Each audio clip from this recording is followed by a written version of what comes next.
Hello friends, इस video में देखेंगे क्लास 10th बहुपद एक्सरसाइज 2.2 को क्वेश्चन नंबर 1 का 2 का सोल्यूशन। इसमें निकालना है द्विघात बहुपद में शून्य को निकालना है और उसके गुणांक के संबंध को बीच सत्यता को जांचना है। तो क्वेश्चन है 4s square plus 4s plus 1 बराबर 0।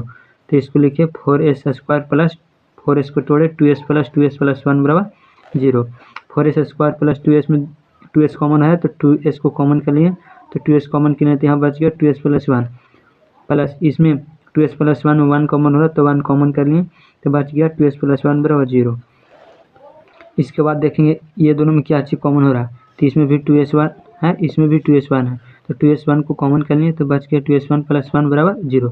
चूँकि 2s प्लस 1 बराबर 0 है, तो दोनों के लिए काम कर रहा है, तो 2s प्लस 1 बराबर 0 और 2s प्लस 1 बराबर 0, तो 2s बराबर हो गया -1, इधर प्लस था तो -1, तो 2s बराबर -1, तो s बराबर हो गया -1/2, s बराबर हो गया -1/2। इसी को बोलते हैं अल्फा, तो अल्फा बराबर हो गया -1/2 और बीटा बराबर हो गया -1/2। उसके बाद अल्फा और बीटा का मान निकाल लिए थे -1/2 और -1/2। उसके बाद इक्वेशन से एस स्क्वायर के गुणांक a और एस के गुणांक b और जो अचर पद है वो c 1 हो गया, तो a बराबर 4 और b बराबर 4 और c बराबर 1। अब इसको सत्यता को जांच करेंगे, तो शून्यकों का योग बराबर होता है अल्फा प्लस बीटा, शून्यकों का योग का फॉर्मूला होता है -b/a, तो -b की जगह b की जगह 4 है तो 4 बैठाएँ, a की वैल्यू 4, तो -4/4।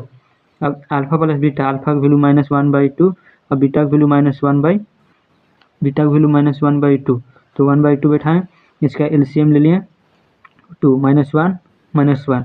अब इसको -4/4 किए बराबर -2/2, तो काट दिए तो -1 बराबर -1 आ गया।